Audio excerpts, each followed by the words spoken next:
Esto es Equilibrio Empresarial. Hablaremos de técnicas de motivación y consejos para tener una mejor salud física y mental. Yo soy José Antonio Rivera y podrás encontrarme en mis redes sociales como José Antonio Rivera B. Sígueme porque juntos la vamos a romper. A título personal, ¿cuáles crees que sean los mayores desafíos que enfrente la patología actualmente? Yo creo que la patología enfrenta, uno, es el desconocimiento de lo que es el patólogo, Sí. que es una forma, yo te comentaba antes de empezar esto, que la Sociedad Española de Anatomía Patológica, a donde hace su congreso anual, lleva un laboratorio ambulante que tiene cristales para que todo el mundo vea qué es lo que hace el patólogo y a qué se dedica, ¿no? Hoy hay una tendencia en Estados Unidos, en el Colegio Americano de Patólogos, de incorporar más al patólogo digamos, al equipo de trabajo de los grupos hospitalarios, ¿no? El patólogo generalmente es un patólogo, es un médico de hospital, ¿no? Y interactúa con todos, con el radiólogo, con el cirujano, con el oncólogo, con la enfermera. Entonces hacemos lo que se llaman equipos multidisciplinarios, donde el patólogo participa. Y cuando se han analizado estos grupos de trabajo, la parte central es el paciente. Y en la primera línea de trabajo está el cirujano, por ejemplo, en el caso de cáncer, está el cirujano oncólogo, el oncólogo médico, el radioterapeuta, el patólogo. Sí. Porque nosotros hacemos el diagnóstico, de nosotros depende el tratamiento. Muchas veces el paciente nunca lo sabe, porque no le damos la cara, no hacemos una consulta. Y somos Pero más, el que encuadró el accidente genómico fuiste tú, o sea, bueno, el patólogo. Y el diagnóstico morfológico, el diagnóstico molecular, lo hacemos los patólogos hoy día. Y esto pone al patólogo en esa primera línea de trabajo del equipo multidisciplinario, ¿no? Y esto hace que los hospitales, ¿verdad?, tengan grupos de trabajo bien organizados que permiten tomar buenas decisiones para el paciente. Es decir, no se trata de un solo médico, de un solo diagnóstico, sino de la interacción interdisciplinaria de especialidades. Hoy día no se puede trabajar si no es en equipo. Y la parte de patología, los patólogos tenemos que involucrarnos en esto, en el equipos de trabajo hospitalario, ¿no? Somos parte del equipo. Formar parte del debate. Exacto. Y uno puede analizar algunas cosas que de pronto parecieran no son tan importantes. Por ejemplo, un reporte de patología de hace 25 años o un reporte de patología sobre cáncer de mama es muy diferente, ¿no? Tenemos que llenar pues una lista de factores que están presentes o ausentes que le dan información al oncólogo y al cirujano para ver cómo va a tratar o cómo ha tratado al paciente y cuál es el pronóstico del paciente. Entonces tenemos que incidir no solo en el diagnóstico, sino en el pronóstico del paciente. Y también en la parte predictiva. Este cáncer de mama tiene o no tiene receptores hormonales, tiene HER2 sobreexpresado o no lo tiene, es un triple negativo, esa es responsabilidad nuestra. Y en base a eso se desarrolla el tratamiento. El segundo reto que enfrenta el patólogo es la parte de recursos técnicos, ¿no? Hoy no basta tener una laminilla y ver al microscopio. Hay que tener un laboratorio de inmunistoquímica que respalde el diagnóstico, un laboratorio de patología molecular que ayude a identificar estas mutaciones que son de carácter terapéutico, ¿verdad? O pronóstico. Es decir, mira, este tumor tengo la mutación de ALK. Esto, acabamos de tener un caso en el Hospital Puebla de una niña que tiene una mujer muy joven con un tumor pulmonar. ¿Te recuerdas del caso seguramente? Porque era notorio una gente muy joven con un gran tumor en el pulmón, no fumadora. Y entonces se le hizo la secuenciación. Identificamos una mutación en el gen ALK. ¿Y qué pasa con este cáncer de pulmón ALK positivo? Son típico, mujeres jóvenes, no fumadoras, y la buena noticia es que hay un inhibidor de ALK. Hay una terapia blanco. Entonces, se va a utilizar esa terapia blanco. Y cuando empezamos a rascarle un poco la información clínica de este caso, había historia de cáncer también familiar.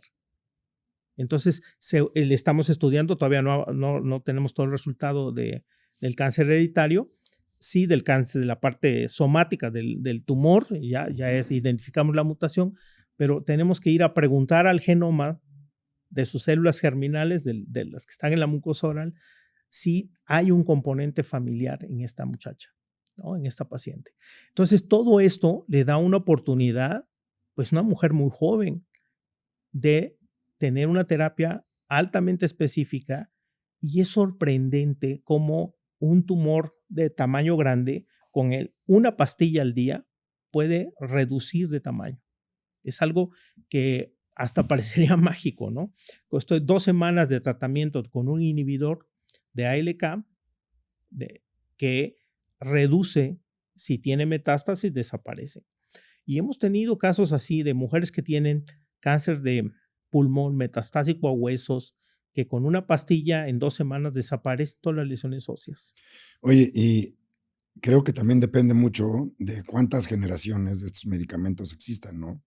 Puede estar en la primera o en la quinta, porque dicen que, bueno, escuchando a una oncóloga de Massachusetts, nos decía en el salón que hay veces, o en la mayoría de las veces, el cuerpo humano genera resistencia al medicamento. Entonces, que los oncólogos empiezan a mezclar el primero con el segundo, el primero con el tercero, y empiezan a alargar este tratamiento hasta que llega a tener éxitos de 40 años. Sí, bueno, yo no soy oncólogo, pero conozco las historias porque las veo de primera mano. Y hay hasta 5 líneas en algunas neoplasias, ¿no? En mama hay 5 líneas a veces de tratamiento. Primera línea, segunda línea, tercera línea, se hacen resistencia. Y podemos también identificar genes de resistencia por biología molecular. Con nuestras pruebas podemos identificar cuáles son los genes que están asociados a resistencia a fármacos. ¿Y los puedes inhibir también? Y se pueden identificar, y entonces la estrategia que usa el oncólogo es que no lo usa por un periodo largo.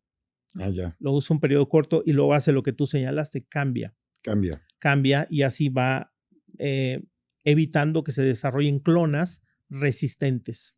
Sí. A mí, cuando me dieron esta clase, ¿no?, de medicina personalizada, a mí me costó trabajo el término personalizado, porque si bien o mal, no es personalizado. Es como meterte en un grupo de muchísimas personas que tienen la misma alteración, ¿no? Hablemos de casos de investigación. Está saliendo la 6ª generación de inhibidor de ese accidente genético específico y está en prueba FDA-1 o la FDA-2. Pues te engloban en esta, ¿cómo le podrías llamar? En este grupo de personas que tienen este mismo tema, ¿no? Y empiezan a hacer pruebas desarrolladas. Sin embargo, sí es muchísimo más de precisión, que ese término sí me gustó, el de medicina de precisión. Dije, bueno, ahí sí tiene un poquito más que ver el nombre con lo que se está haciendo. Sí, la idea es que no todas las neoplasias son iguales. Claro. Por ejemplo, con la misma mutación. Sí. Una mutación, la mutación más común del cáncer de pulmón, la EGFR, el factor de crecimiento epidérmico, es la mutación más común en México. Por alguna razón, probablemente hereditaria, ancestral, ¿no?, tenemos más genes indoamericanos que europeos, ¿no?, en México y en América Latina. Y en Europa y en Estados Unidos, la mutación más común en cáncer de pulmón es un gen que se llama KRAS. En México es el segundo lugar y tenemos EGFR. Y ese EGFR, el gen tiene dentro de cada gen hay varias porciones. Y cada gen de EGFR tenemos como más de 20 mutaciones. Y seguramente van a ir incrementándose, vamos a ir viendo mutaciones nuevas de ese solo gen. Entonces, imagínate, el gen de EGFR representa más o menos el 25% de los cánceres de pulmón, y la mutación más común está entre el exón 8, 18 y 20. Entonces, dentro del gen hay una porción específica en donde tenemos una mutación, pero el gen es grande y pueden tener, es decir, hay múltiples porciones del gen que pueden estar alterados, y una persona puede desarrollar una mutación nueva del EGFR. Entonces, puede describirse una mutación nueva. Y por eso esto está en constante cambio. Claro. Ahora tenemos por ejemplo, en el exón 20, algunas mutaciones que ahora tienen un blanco terapéutico. ¿Y cuántas personas tienen esto? Pues dentro de ese 25%, solo el 3% tienen el exón 20. Por eso se habla de medicina un tanto personalizada, porque puedes tú tener una mutación muy peculiar o muy personal, ¿no? El término que a mí me utilizaba la oncóloga, que era High Precision Medicine, ¿no? Pero la clase se llamó medicina personalizada. Medicina personalizada. Sí. Es que antes, mira, es más bien histórico esto. El cáncer de pulmón se clasificaba en 3 grupos. Uh-huh. Cáncer escamoso, adenocarcinoma y carcinoma de células pequeñas. Okay. De hecho, fusionaron en algún momento los oncólogos cáncer de células pequeñas y cáncer de células no pequeñas. Uh-huh. Entonces, los cánceres de células pequeñas les iba muy mal y les daban, da lo que le diera, se morían antes de 11 meses. En cambio, los otros tenían una opción más de tratamiento. ¿Qué pasó con estos grupos ahora? De 3 grupos que eran histológicos, molecularmente ahora tenemos más de 30, 40 grupos diferentes de cáncer, con alguna alteración molecular diferente. Lo que te decía, el más común en México es el gen EGFR. El segundo es KRAS. ALK, en México, este gen ALK, como el que tuvo la niña que estuvo en el hospital, representan el 6.5%. Hay otras mutaciones que se ven en el 1%, 2%, menos del 1%. Entonces, el pastel, ¿verdad? Si lo vemos en un esquema de pastel, cada vez se fracciona más. Claro. Y cada vez la parte de gen desconocido o no alteración encontrada, cada vez es más pequeña. Y es increíble cómo toman en cuenta factores también como la raza, ¿no? Sí. Del paciente. Y entonces dicen, bueno, la guía clínica y te la van cambiando. O sea, dependiendo de dónde eres, el tipo de tumor, etcétera, y van generando una guía clínica que ya pasó por un camino ya de más tiempo.